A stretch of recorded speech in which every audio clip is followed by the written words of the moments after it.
Warning, this video contains team selection and captain choices which some viewers may find offensive. Hey guys, and welcome back to FPL TV. Before looking to midweek's blank game week 12, let's quickly see how the side got on over the weekend in game week 11. In the opening fixture on the Friday night, things got off to an absolutely ideal start, with Ivan Toney bagging a brace against Brighton. 2 penalties in 2 game weeks has been a bit fortunate, but considering just how lethal he is from the spot, it's one of the benefits to owning him. Speaking of penalties, fortunately, despite the injury concerns surrounding Mitrovic, he did indeed start and also scored a penalty. So a decent decision there to simply leave him in the starting lineup last week, his first return since wildcarding him in for game week 8. Last week, with the update on the Reece James injury being very bad, I opted to hold him for now regardless, because I had Castagna in my squad anyway, who I saw as a decent enough backup. This too went fairly well, with Castagna and Leicester keeping a clean sheet against Palace. And considering I also owned both Maddison and Zaha in that 0-0, which wasn't great, it was nice to at least get something from that game. For just 4.4 million, I have to say it was a very encouraging performance from Castagna in general, at least in FPL terms, who we do know loves to get forward, and he found himself in some very good positions in that game. What definitely wasn't promising in that game though, was James Maddison picking up his 5th yellow card of the season in the final minute of that game, therefore giving him a 1-game suspension, and frustratingly meaning he'll now miss out in the all-important blank game week 12 next week. So that's a big blow in a game week where I was already going to be very short on players. To make things worse, he had Leeds at home for blank game week 12 too, so he'd have been a very handy asset for midweek. The only other returns in my side from last week was certainly a very welcome surprise, with my double Newcastle defence keeping a clean sheet against United, and notably after 11 long game weeks, my very first goalkeeping clean sheet of the season. Rejoice. Considering some of the penalty shouts in that game, I was very relieved and perhaps quite lucky to come away with a double clean sheet there, but I'll certainly take it. Elsewhere in my side, it was blanks all round, most notably from all 3 Man City players away to Liverpool. Disappointing of course, but in the scheme of things, an away trip to Anfield is never an ideal one in FPL terms, so there was every chance of that happening. A blank from my captain Haaland too, but no real complaints there. Had I personally gone differential in my squad, I'd have probably opted for the likes of Martinelli or De Bruyne anyway, who both blanked too.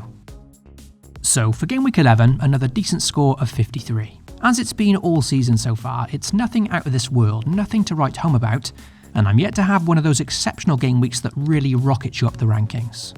But with that said, it's another solid score and makes it 4 green arrows on the bounce since wildcarding in game week 8.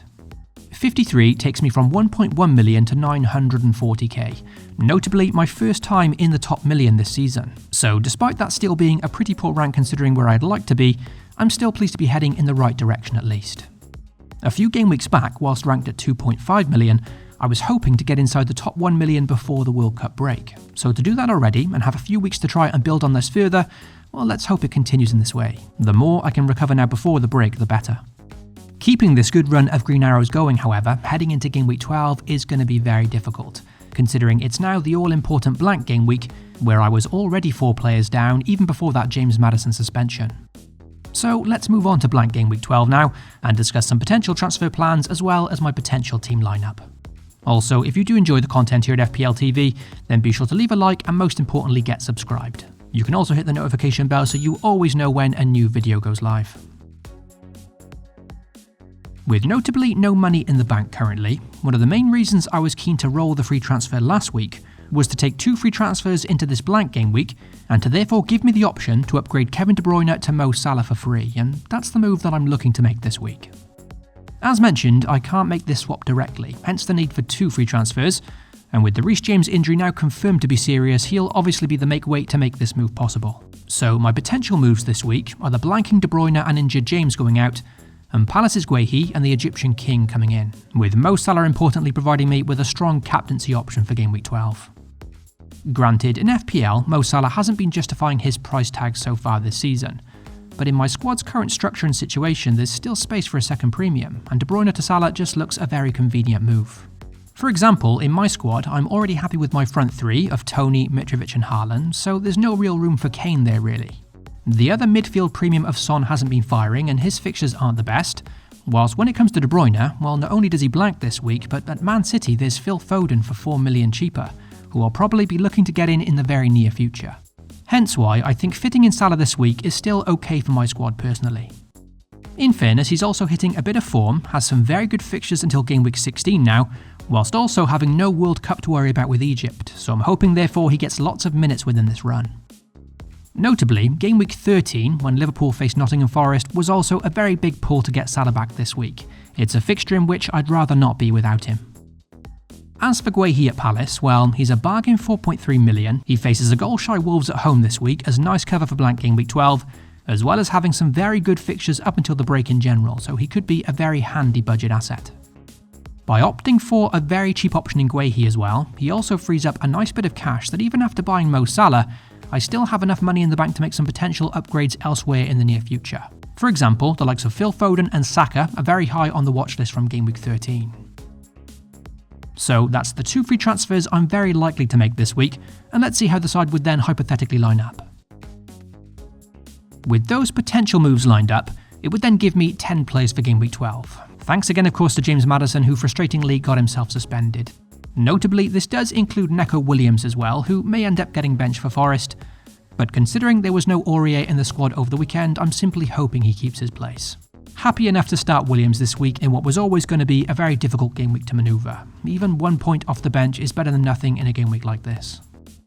The final transfer decision I'd then have to make this game week is whether to continue into midweek with 10 players as shown on screen, or instead take my first -4 of the season and take a punt on a midfield replacement for Maddison. So that's what I'm now weighing up.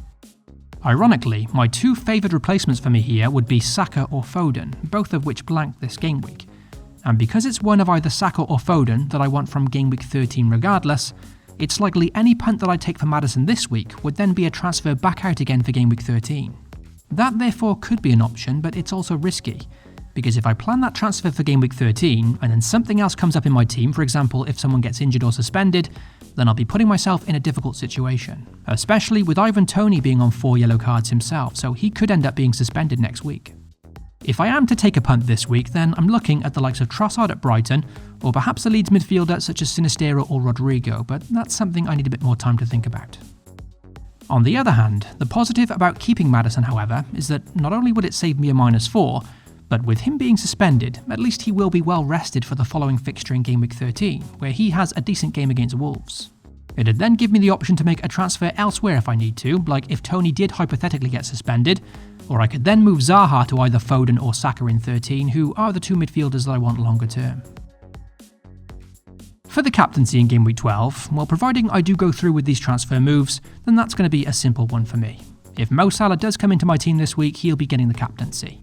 West Ham, no easy fixture of course, but with Man City and Haaland blanking, well, Salah immediately becomes a standout captaincy option in my side. Mitrovic against an unconvincing Aston Villa, certainly a consideration here, whilst Kieran Trippier at home to Everton could also be a decent shout, considering just how consistent he's been so far this season. If Salah comes in though, which is looking very likely, he'll almost certainly get the armband. So that's everything discussed regarding my team for blank game week 12. Difficult to be completely definitive this game week, considering the very fast turnaround, but that's where my head stands at the moment. If anything does change, as per usual, I'll put the final team and transfers over on Twitter shortly before the game week deadline hits. If you enjoyed the video, be sure to leave a like and please do get subscribed. Good luck to you all for the upcoming blank game week, FPL responsibly, and I'll catch you all in a few days.